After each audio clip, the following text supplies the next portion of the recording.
नमस्कार, देवभूमि समाचार में आपका स्वागत है। आपके साथ मैं रीना झा बालियान। खबरों का रुख करेंगे, लेकिन उससे पहले एक नजर डालते हैं इस वक्त की हेडलाइंस पर।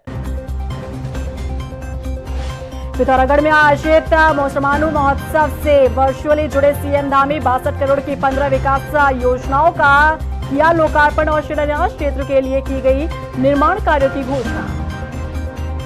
2027 को लेकर उत्तराखंड कांग्रेस की तैयारी तेज। प्रदेश प्रभारी शैलजा ने नेताओं की टटोली नब्ज। 27 में जीत के लिए पार्टी में भरा जोश। ठोस रणनीति पर होगा काम। उधम सिंह नगर की गुलरभोज नगर पंचायत में टेंडर प्रक्रिया से पहले ही निर्माण कार्य पूरे। जनप्रतिनिधियों ने जताई घोटाले की आशंका। जांच की उठ रही मांग।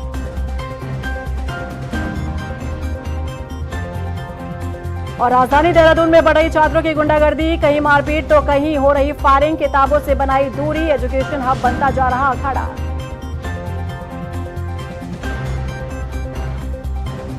और चलिए अब बुलेटिन की शुरुआत कर लेते हैं।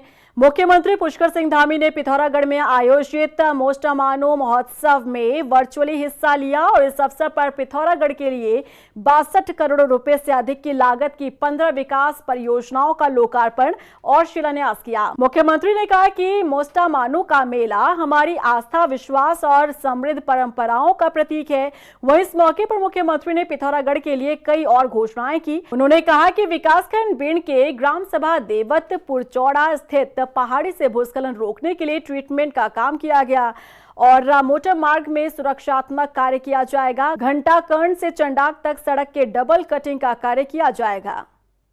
आज इस अवसर पर भगवान मौसमानु के चरणों में शीश नवाकर प्रणाम करते हुए प्रार्थना करता हूं कि आप सभी के जीवन में सुख, समृद्धि और शांति की अविरल धारा प्रवाहित होती रहे। भाइयों बहनों, मुझे खेद है कि खराब मौसम के कारण मैं व्यक्तिगत रूप से आज इस इतने शानदार, भव्य और दिव्य मेले में सम्मिलित नहीं हो पा रहा हूं। 2027 विधानसभा चुनाव से पहले कांग्रेस संगठन मजबूती पर जोर दे रहा है। कांग्रेस सभी राज्यों में संगठन सृजन अभियान चला रही है, जिससे आने वाले समय में कांग्रेस अपने कार्यकर्ताओं के माध्यम से जमीनी स्तर पर जनता से जुड़ सके और पार्टी को मजबूत कर सके। देखिए रिपोर्ट।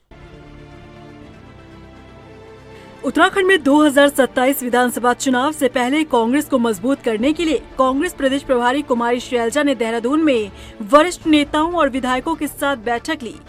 लंबे समय से उत्तराखंड से नदारद प्रदेश प्रभारी को लगभग 1.5 साल बाद उत्तराखंड की याद आई। देहरादून आने के बाद कुमारी शैलजा ने देहरादून स्थित कांग्रेस भवन में बैठक ली। इस बैठक में संगठनात्मक गतिविधियों, आगामी कार्यक्रमों की रणनीति और कार्यकर्ताओं की भागीदारी बढ़ाने के उपायों पर चर्चा की गई। इसके अलावा जिला स्तर पर नियुक्त पर्यवेक्षकों और पार्टी पदाधिकारियों के साथ भी बैठक आयोजित करने की योजना है। उनके इस दौरे ने कांग्रेस नेताओं और कार्यकर्ताओं में नई ऊर्जा पैदा की है। कुमारी शैलजा ने दावा किया है कि कांग्रेस 2027 के उत्तराखंड चुनाव में जीत हासिल करेगी। अभी हमने बैठक की सीनियर लीडर्स के साथ, एमएलएस के साथ। जो हमारा संगठन सृजन का कार्यक्रम है, उस अभियान के बारे में सबको अवगत कराया है। कुछ राज्यों में ये हो चुका है, उसके अच्छे परिणाम आए हैं और आज हमने यहाँ से सभी लोगों को अवगत कराया है इसके बारे में। शीघ्र ही 2 तारीख से हमारे पर्यवेक्षक आएंगे। हमारी एआईसीसी द्वारा हर ज़िले में एआईसीसी का एक पर्यवेक्षक होगा और उनके साथ साथ राज्य के 3-3 पर्यवेक्षक हर ज़िले में जाएंगे। भाजपा सरकार से लोग ऊब चुके हैं और सबसे नीचे ग्रास रूट लेवल पर लोगों ने दिखाया है बदलाव की इच्छा को। वहीं कांग्रेस प्रदेश प्रभारी कुमारी शैलजा के उत्तराखंड आने पर बीजेपी ने तंज कसा है। बीजेपी प्रदेश प्रवक्ता कमलेश रोमन का कहना है कि आज 1.5 साल बाद ही सही, कम से कम कांग्रेस प्रभारी को उत्तराखंड आने की याद तो आई। बीजेपी के संगठन के सामने कांग्रेस का संगठन नहीं टिक पाएगा।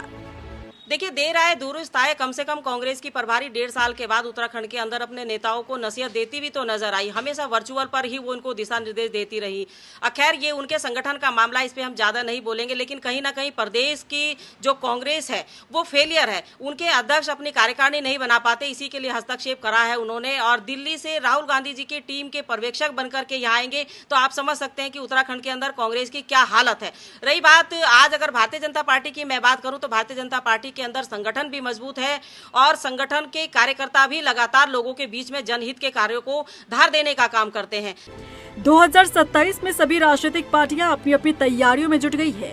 कांग्रेस भी अपने संगठन को लेकर चिंतित नजर आ रही है। हालांकि 1.5 साल बाद ही सही कांग्रेस प्रभारी देहरादून पहुंची, बैठक की, जिससे कांग्रेस कार्यकर्ताओं में उत्साह बढ़ा है। देखना होगा कि कांग्रेस की ये तैयारी 27 में क्या रंग लाती है। वहीं निर्दलीय विधायक उमेश कुमार के फोड़े गए लेटर बम पर बीजेपी विधायक विनोद चमोली का बयान सामने आया। उन्होंने तत्कालीन मुख्यमंत्री त्रिवेंद्र सिंह रावत के सफाई में कहा कि नकल माफिया हाकम सिंह का मामला बाद में खुला और जब इस बात का खुलासा हुआ तो उसे जेल जाना पड़ा। उन्होंने कहा कि बीजेपी संगठन किसी अपराधी को संरक्षण नहीं देता। नहीं, देखिए, हाकिम सिंह का जो केस था वो बाद में खुला। हाकिम सिंह पर पहले आपराधिक मामले कोई ऐसे बड़े थे या ऐसा कोई नाम था, ऐसा नहीं समझ में आया। ये बाद में मामले सामने आए। लेकिन आपने देखा कि वही त्रिवेंद्र सिंह है, बाद में हाकिम सिंह गया तो जेल ना, उसके ऊपर कार्रवाइयाँ हुई ना। तो ये भारतीय जनता पार्टी में अच्छी बात ये है कि अगर इस प्रकार के कोई भी मामले आ रहे हैं तो सरकार में कोई उसको संरक्षण नहीं दे रहा है, जबकि अन्य दलों में संरक्षण दिया जाता है। हमारे यहाँ संरक्षण देने का कोई काम नहीं होता। अगर किसी ने अपराध किया तो निश्चित तौर पर उस अपराध के आधार पर उसके ऊपर कार्रवाई हो रही है और पुलिस अपना काम कर रही है। हमने पुलिस को बहुत खुली छूट दे रखी है, हम उसमें कई बार भी बीच में नहीं आते हैं।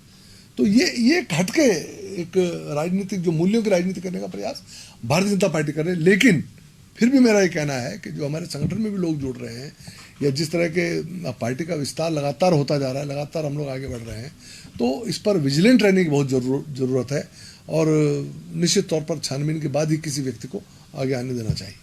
राजधानी देहरादून में अवैध अतिक्रमण पर एमडीडीए विभाग लगातार कार्रवाई कर रहा है। एमडीडीए के उपाध्यक्ष बंशीधर तिवारी की माने तो विभाग की अलग अलग टीमें शहर भर में अभियान चलाए हुए हैं।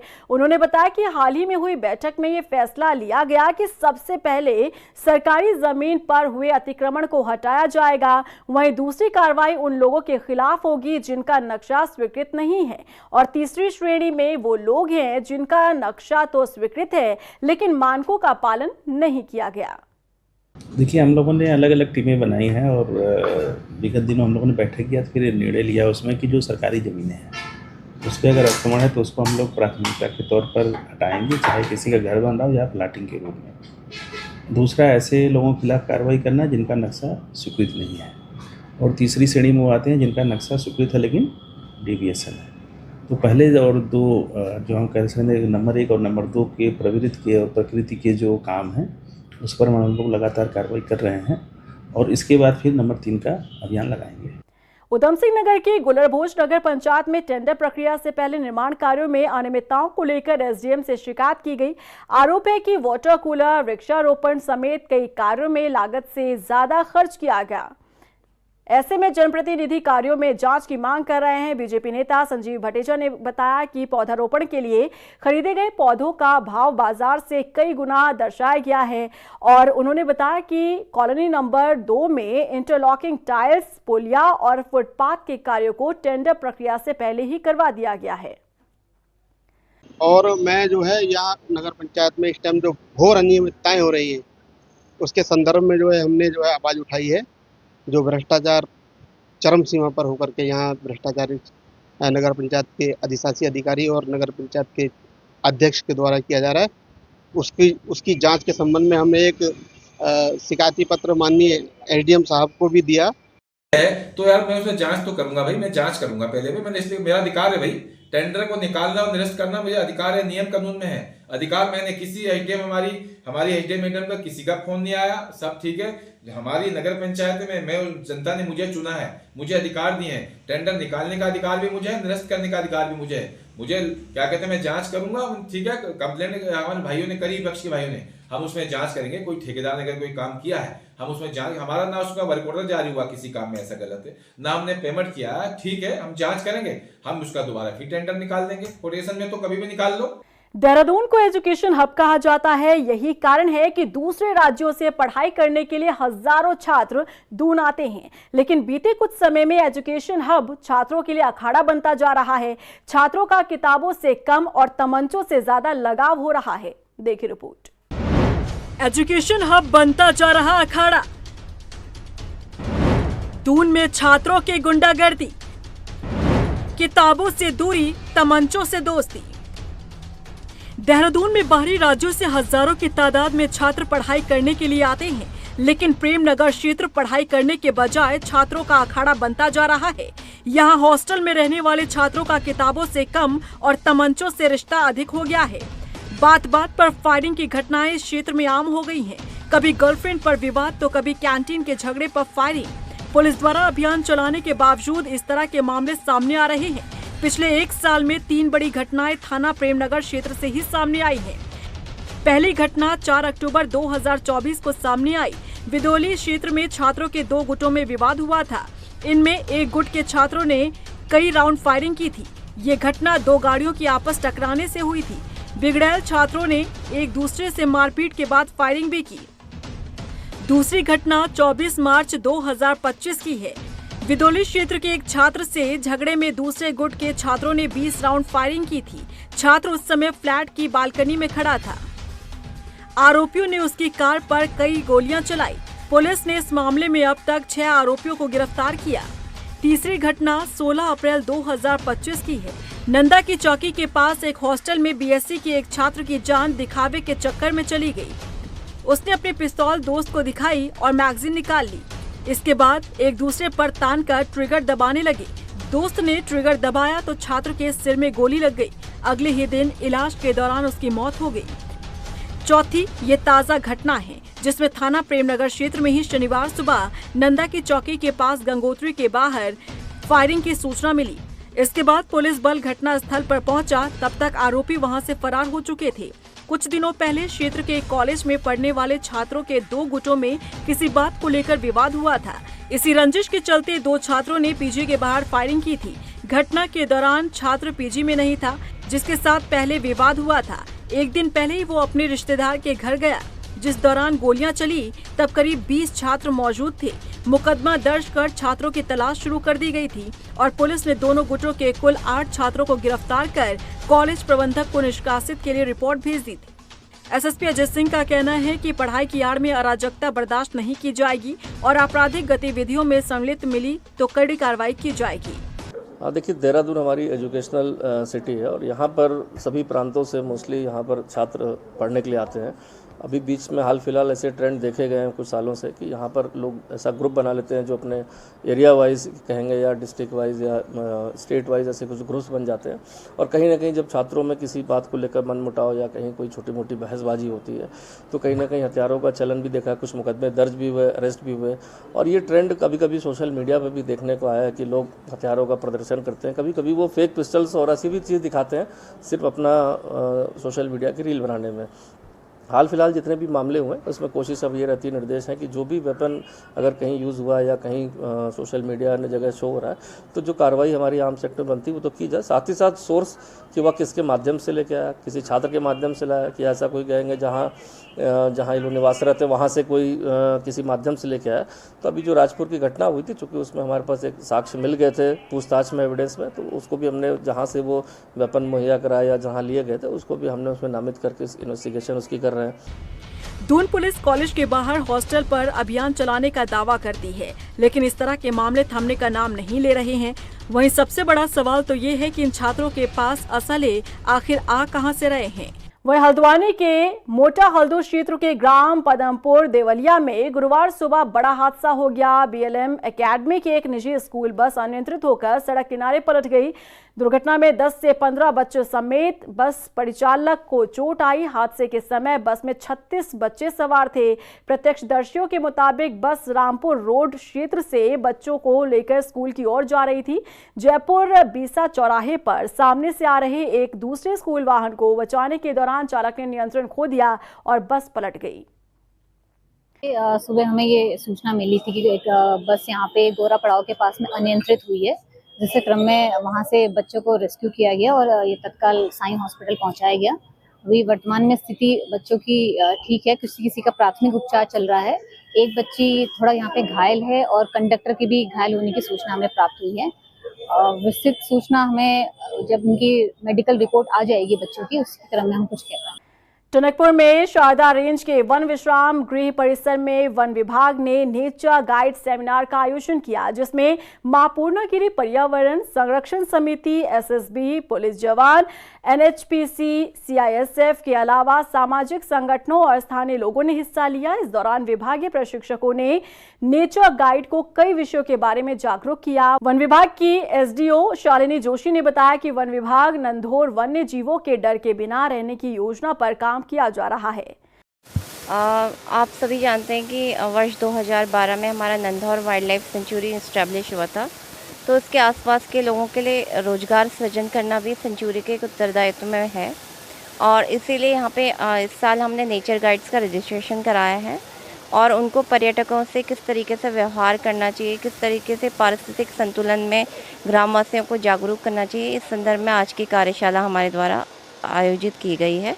पौड़ी जिले क्षेत्र में बीते दिनों हुई अतिवृष्टि के चलते पाटीसैण गांव में पुश्ता ढहने से कुछ मकान खतरे की जद में आ गए। प्रभावितों ने बताया कि 7 अगस्त की अतिवृष्टि के बाद से मुख्य राष्ट्रीय राजमार्ग से सटे मकान का पुश्ता ढह गया, जिससे उनका मकान खतरे की जद में आ गया। उन्होंने जिला प्रशासन से मकान के पुश्ता निर्माण की मांग की है।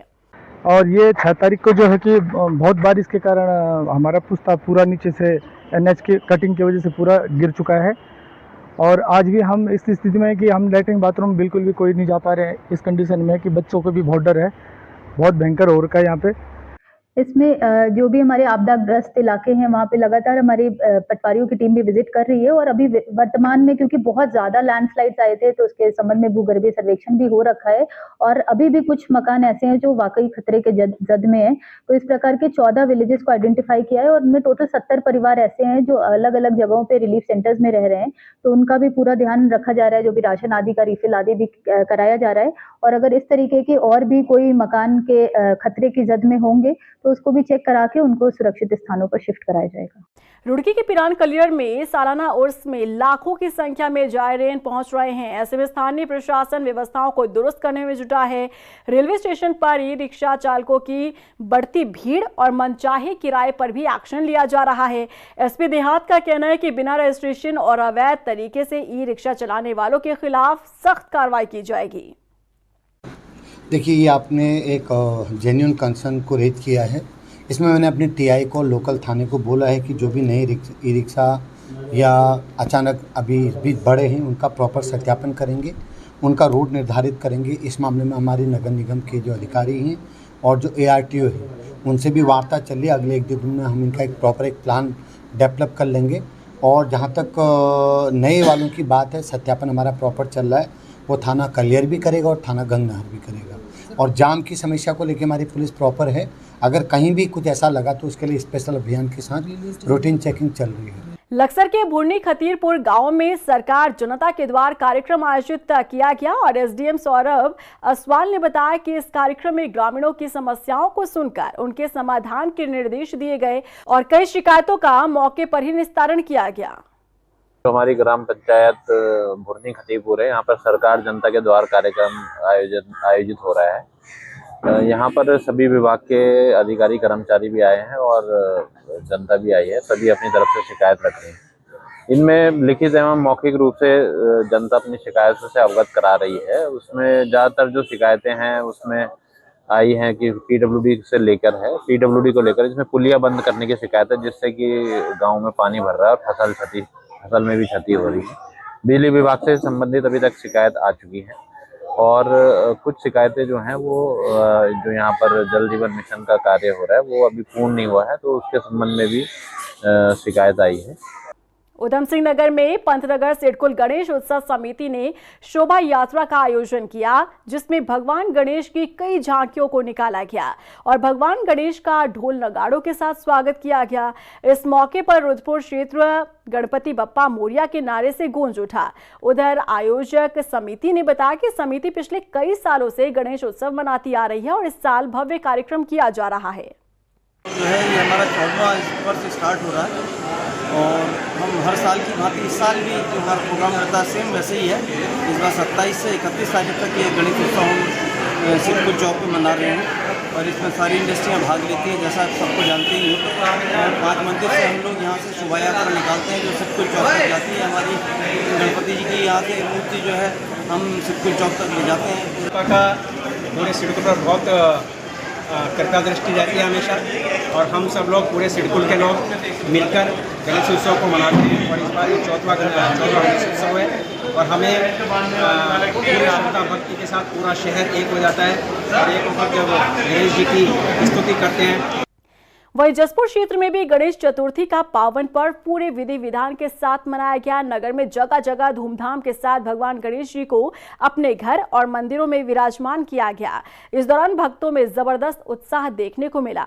जो पर्व मनाया जा रहा है गणेश चतुर्थी, जो गणेश भगवान जी को मतलब समर्पित है आज का दिन, और ये जो मूर्ति हम लाए हैं काशीपुर से लाए हैं, जो यहाँ से 21 किलोमीटर की दूरी पर है और अपने निवास स्थान ग्राम ब्लॉक गांगूवाला में अपना निवास स्थान है। गणपति महोत्सव का पूरे भारत में बहुत जोर शोर चल रहा है और बड़े हर्षोल्लास के साथ सभी सनातनी इस त्यौहार को मनाते हैं।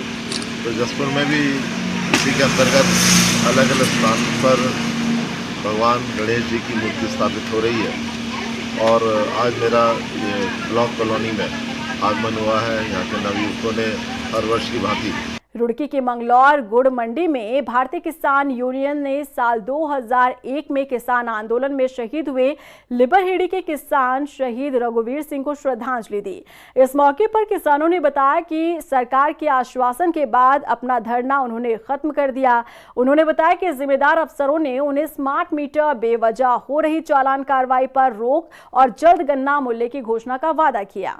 नहीं, आंदोलन 100% सफल रहा क्योंकि आंदोलन के चलते चलते इतिहास मेरे ख्याल से उत्तर प्रदेश और उत्तराखंड का कि जो आंदोलन के चलते चलते माननीय मुख्यमंत्री जी ने किसानों को बुलाया और उनसे बात करी और फिर उन सब बातों की घोषणा वहाँ डीएम और एसएसपी ने जाकर खुद करी।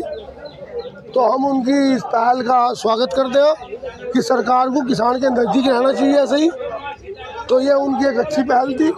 स्मार्ट मीटर को लेकर क्या आश्वासन दिया? स्मार्ट मीटर को तो सबने सुन लिया, जिसकी इच्छा लगवा ले, जिसकी इच्छा नहीं है तो आज़ादी तो है, मानो भाजपा वाले न लगवा ले, जो हम क्या कैसे रोक देंगे। और इसी के साथ फिलहाल इस बुलेटिन में बस इतना ही, लेकिन चलते चलते एक नजर डालते हैं इस वक्त की हेडलाइंस पर। पिथौरागढ़ में आयोजित मौसमानु महोत्सव से वर्चुअली जुड़े सीएम धामी 62 करोड़ की 15 विकास योजनाओं का किया लोकार्पण और शिलान्यास। क्षेत्र के लिए की गई निर्माण कार्यों की घोषणा। 2027 को लेकर उत्तराखंड कांग्रेस की तैयारी तेज। प्रदेश प्रभारी शैलजा ने नेताओं की टटोली नब्ज। 27 में जीत के लिए पार्टी में भरा जोश। ठोस रणनीति पर होगा काम। उधम सिंह नगर की गुलरभोज नगर पंचायत में टेंडर प्रक्रिया से पहले ही निर्माण कार्य पूरे। जनप्रतिनिधियों ने जताई घोटाले की आशंका, जांच की उठ रही मांग।